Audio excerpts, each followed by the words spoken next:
Hey everyone, welcome back to another round of Inside the Clinch. Today we're being joined by another very special guest. He's currently 7-0 and the second ever LFA champ. He's training out of American Top Team and has recently announced that he's signing with the PFL. Please welcome Josh Silveira. What's up, guys? How you doing, man? It's a pleasure to have you on the show. Yes, sir, bro. Pleasure to be here. So first, I want to say congrats on starting the new chapter of your career, joining the Professional Fighters League. On February 18th, they're starting the PFL Challenger Series, which you'll be a part of, and that gives fighters the opportunity to join the PFL 2022 roster. How did this opportunity come about for you? Well, I'm with American Top Team. My dad's Conan, Dan Lambert, one of the owners over there. Between him and my dad, it was always about win and the timing. It was just making sure I was there, ready to go. Letting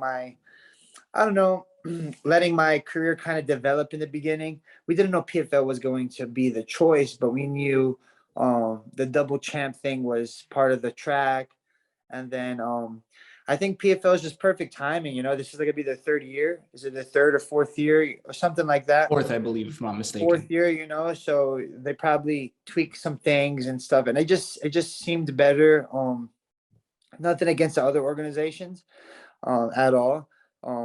Just, I guess, something fresh, something like a new to get after, and why not, the other organizations have been there for a long time. Might as well give PFL a good shot. And you get to win $1 million. That's amazing, right? Yeah, it must be really motivating. Yeah, very motivating, man. Good start to the year. And I'm not a big, new year, new things, guys. It's just worked out like that, just worked out like that. How do you feel about having more randomized opponents in the PFL as opposed to other organizations where, to a degree, you can kind of pick your next fighter? Yeah, so I'm used to the random. I wrestled in college. You kind of know who you're going to wrestle sometimes, but you go to those open tournaments, or you just go to those tournaments in general. You don't know what's going to happen. That number one seed loses. Next thing you know, you're winning, or you lose. You're wrestling one seed. You don't know. You kind of have a gist of who you're going to deal with, but you just have to wrestle. You have to compete, and I think it keeps the competition level high and alert, where you're picking your other, if you're picking your fights, it's good. You build your career and stuff, but at one point you're going to have to deal with, a killer or whatever the case is. And I think PFL, the money obviously motivates everybody, but I think I think I speak for all the guys. We don't really care about who picking who, whatever. It's just win, go get that money. Yeah, I agree. I come from a judo and wrestling background myself. So, I know what you mean. When we go to these meets, you can fight 5 to 10 different people, all different styles. So you got to be prepared for everything, at the same time. So I definitely admire that in the PFL. For sure. So if I understand correctly, you're going to be fighting at 205. So have you decided if you're permanently staying at light heavyweight for the foreseeable future, or are you still flirting with middleweight as well? As of right now, just light heavyweight. I wrestled 197 in college, so that's a weight class right below heavyweight. So I've always know how to deal with bigger guys. I know I have a smaller frame, but as of right now, it's just 205. Maybe after PFL, maybe we may see a repeat. I went 205, then PFL opens a 185 tournament. Who knows? Boom, we drop a little bit. Yeah, man. I just turned 29. So if these changes were gonna happen, it would happen somewhat earlier than later. But let's, I think I could make 185 till I'm 33, 34. Let's see. How hard is that cut for you? The last time I did it, obviously before the last time, it was like 4 or 5 years. I was a young bull right out of college. So it was much more easier, less complex.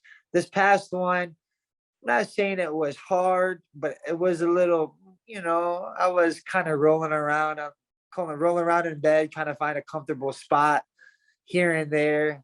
Hard to sleep here and there, but nothing like I've seen these other crazy guys do before, Yeah, I'm glad that part of my life is over. I'm not cutting weight anymore. Yeah, man. So your first opponent has been announced, Mohamed Juma. He's currently 8-2 with 100% finish rate, but he's coming into this fight after a DQ loss for fish hooking. How do you think you're going to match up against your first opponent, and how worried are you about cheating or unfair tactics? I mean, you know, like growing up in the wrestling jiu-jitsu world, the one of the rules, there's these main rules. One of the main rules is protect yourself at all times. The refs there, there's people there, but once the action is done to you and you're hurt, is you didn't protect yourself. So obviously, um, I'm not gonna let him put his hands in my mouth to fish hook me. Um, I'm not too worried about the disqualification stuff. Whatever he does, I frustrate guys in general.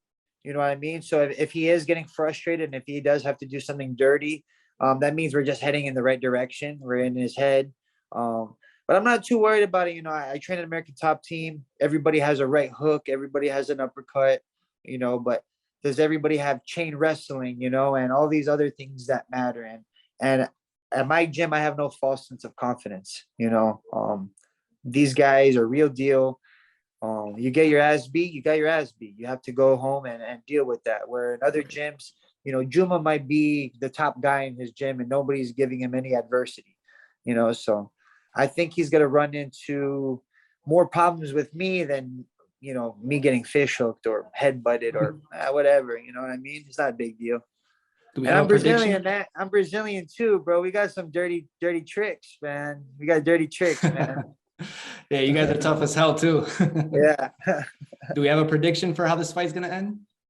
Not anything specific, but finish for sure. Yeah, we're always aiming for a finish. My last fight, the guy was really good at jujitsu.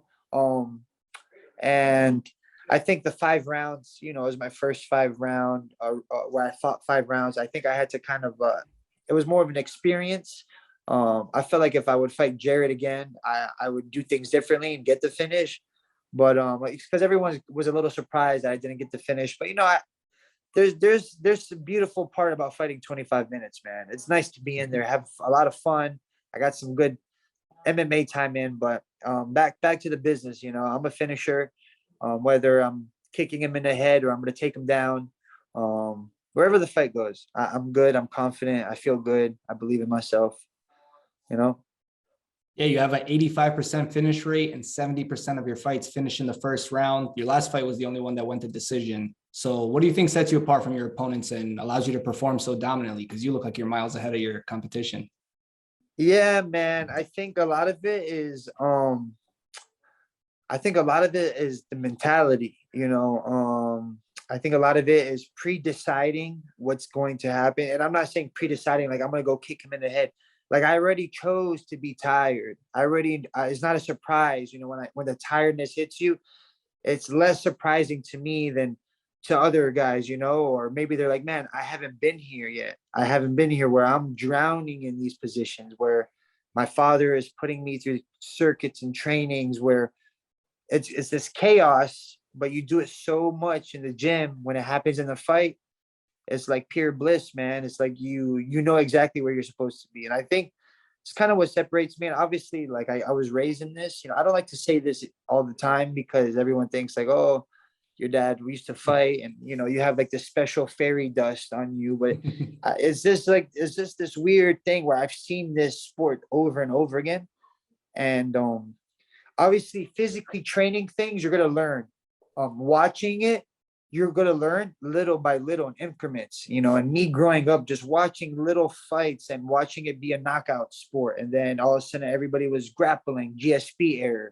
and then all of a sudden now it's back to this era, and you kind of just create this little, you visualize this fighter you want to be at the end, and you create this little journey in your mind. And I feel like that's where I'm at. I feel like where a lot of these guys are going through things that I've already felt that before. And it's not nothing against anyone. We're all moving at our own speed. I just feel so natural with this. This is like I was meant for this, kind of So makes sense in a way. yeah, no, absolutely. So your pro career, you debuted in 2019, but like you said, you've been training for a long time. So when exactly did you start, and what was your first martial arts that you trained? So I started with jujitsu, obviously. With on my Instagram, there's a picture of me and like Carson Gracie and my brother and my dad. I started in that era, that jujitsu era, where in the early 90s, nobody really kind of knew what the hell this crap was. You know, they're just like, what is this rolling around on the ground? Um, so I started just grappling then, and then I went with it, you know, and I started doing wrestling when I was about 16 years old. I was a sophomore in high school. So the wrestling didn't come to a little bit later. So while all the real wrestlers are doing wrestling when they were 4, I was doing jujitsu. We were kind of moving in the same direction. I always had this I don't know, this kind of thought process that we all know jujitsu. Everybody knows Right. jujitsu. But then I came to realize, oh shit, like, it's just me and some other handful of guys, you know? And I always wanted to fight, but I always thought about doing other things because I always thought it was always in my life. It was a hobby, you know? And then eventually, you know, I get to, you know, 13, 14 years old, 15. I'm like thinking about it hard. And then when I jumped into the wrestling world, I knew that if I did well in wrestling, I could really make something happen with this. And, you know, and during that time, man, MMA was getting big, you know, guys were throwing spinning wheel kicks and shit like that. It was like, whoa, before it was very simple, you know? So I had to think about it really hard, you know, but I always knew in the back of my head that I love this stuff, you know? I just had to make it certain. So to answer your question, I think I really started after college, technically, but I started kind of like 18 years old. You know, I would always help. I remember helping Alessio Sakara back in the day when I was like 17, 18 years old. Helping some other guys back in the day. Shoeface, I helped them. The Cowboy Oliveira, he's about to fight Kevin Holland. That's You know, exciting, man. I remember coming back from college and helping these guys in their camps and stuff like that while I was still wrestling. And I just knew I was always gonna be a fighter, man, even after college, you know. Did your dad support it, or did he try to get you to Oh, have a he normal job? loved it. He loved it because I love football, man. I love playing football. And when I started wrestling, you know, every once in a while he's like, you know, wrestling's cool, you know, and I'm like, I want to play football, you know, and then eventually me and him had a good talk, you know, 17 years old. He's like, man, I think we could really do something with this, with the wrestling stuff, you know? And I knew I was going to be a fighter because when I would lose some wrestling matches, I'd be upset, but I would always have this thing in my mind, like, you know, if me and this guy could fucking throw hands, he'd be done. You know, he just wrestled me and he beat me right now. But if I could give him a good hand or throw him in a omoplata or an armbar or sweep him, you know, he wouldn't be liking me too much. He did good in a wrestling match, but in a fight, I would toast him, you know, and I always have that mentality in my head that, you know, God, I just want to punch that guy, you know? And so, I committed to it, man. I committed to it. I went to college for wrestling. I got a degree. I did the best I can in school, man. School is tough. College is tough, especially when you're an athlete and you're doing college. But I always knew if I got to college wrestling, I could really do well in the sport. You know, you can kind of see it too in the blueprint. You know, best fighters, they're all ex Yeah. wrestlers. You know. Yeah, your hard work is paying dividends. You're 7-0, like I said, early on in your career, so you're off to an amazing start. Is there anyone in particular the PFL currently has at their light heavyweight roster that you have your eyes on, or maybe even middleweight? I haven't looked completely at the roster. The only guys I know who are on the roster are my teammates, and I already Gotcha. talked to them. I know Antonio Carlos Jr. We call him Shoeface. He won it last year. I helped them with the process last year. You know, I know Omario Megomedov is on the tournament. I have a friend in Brazil that I trained in Arizona, but I don't really know any other names. I know Jordan Young was on there. RIP to him, man. You know what I mean? That was really tragic. Yeah. I didn't even have a chance to tell him, you know, that I was gonna go to the PFL because they're all my friends, man. I love those guys. And I think the easiest part is if I have to fight my teammates. I think that's the easiest part. We're both making money. You know, the hard part's making it to the show, making it there, and here we are. You know, the easy part's to fight, man. Let's do this. Let's make money together. You know. So you and your teammates are, I guess, okay to face off if that's Oh, we're what good. happens? I'm pretty sure I told Shoeface while we were drilling jujitsu. You know, I'm drilling. I'm like, hey, you know, I know you won 1 million, and you know, I would like to win 1 million too. You know, of course, who would feel who would feel envious of that? You know what I mean? We're all aiming in the right direction, you know. And I'm drilling with the champ. You That's know, if amazing. anything, we're taking over ATT. You know, we take it over. Yeah, so I was actually going to ask, what is the training environment like at ATT? It's one of the largest gyms and arguably most successful MMA gym in the country. Yeah, man, it's a blessing, bro. It's a blessing that sometimes you think it's a dream. You know what I mean? That you walk there every morning, you see the people you see the gloriness, man. You feel it in the air. You know what I mean? And what are the chances of my dad being the head coach? You know, and like I said, I like to keep things separate. I like to Right. stay very humble and like no fairy dust, no spirit, no sprinkles, no nothing. You know what I mean? I like to put in my work.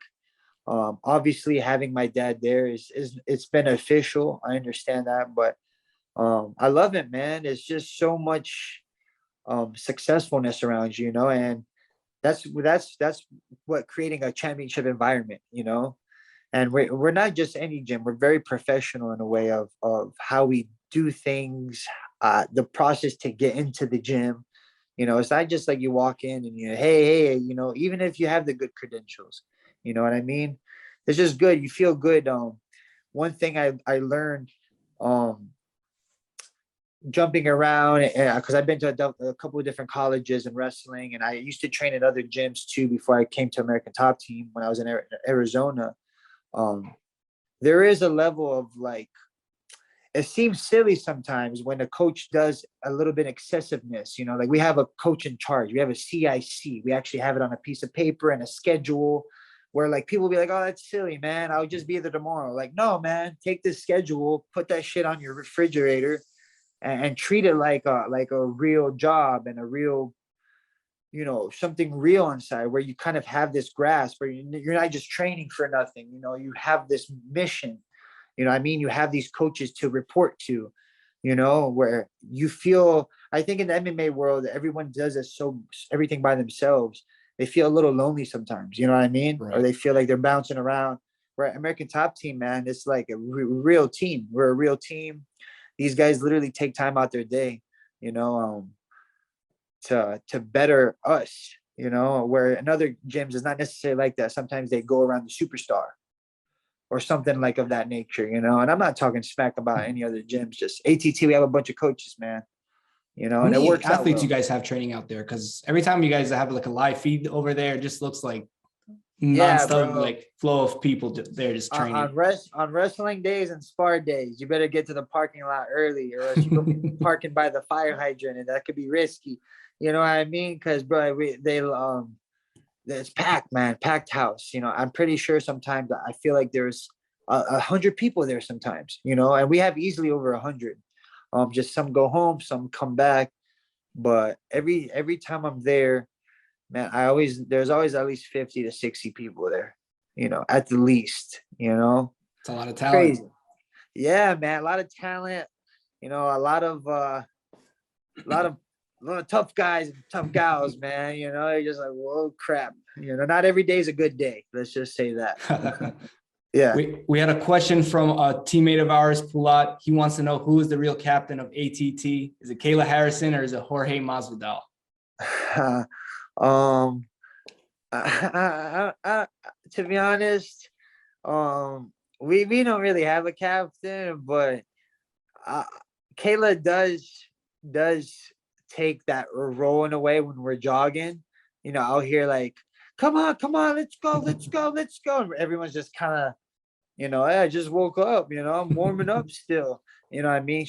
Because she came from that Olympic judo, so she's probably very captain orientated, you know, or like team orientated, where Yeah. a lot of these, like I said, MMA is a lonely sport where that they a lot of guys didn't come from a team or didn't come from something, you know. So I would say she definitely gives that vibe more. You know what I mean? That team captain vibe more. Jorge is chill, bro. He's a chill guy. You know what I mean? When we're working out, we're all motivated and stuff, but you know, he's not shouting at people and stuff. Kayla's for sure shouting at us sometimes here and there. Actually, a lot of the times, you know. So I actually had the honor of watching Caleb grow through the Olympic circuit. So I mean, I can tell you firsthand that she's been one of the hardest training athletes that I've seen. So Oh, she's tough, bro. yeah. She's tough. She's tough. I saw her. Pretty sure I saw her playing sparring a little bit with Pedro Munoz. You know what I mean? It's tough, bro. And Pedro's tough, bro. Pedro's like a dog on a bone, but that's how it is with us here, man. You know, everyone, false sense of confidence is no good. No good. You know, I'm your friend. I'm your teammate. I want you to win. I got to treat everything real and as realistic as I can, you know, because you're going to hate me in Absolutely. there. You're going to hate me in there if I wasn't honest with you or wasn't didn't push you, you know what I mean? And that's what we're good at. We're good at doing that at American Top Team. There's so many guys, you know? Absolutely.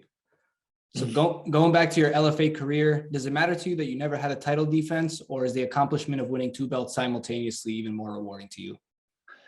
I think the way the LFA was organized in a way, it's kind of like win and go, you know, win your belt, then you go.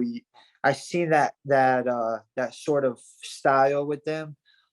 It doesn't bother me not defending the belt, you know. My teammates about to fight for the middle belt, you know. That Gotcha. makes me more happier. You know, I won it, you know, you're gonna win it, keep it in the house, you know. Passing of the I'm torch.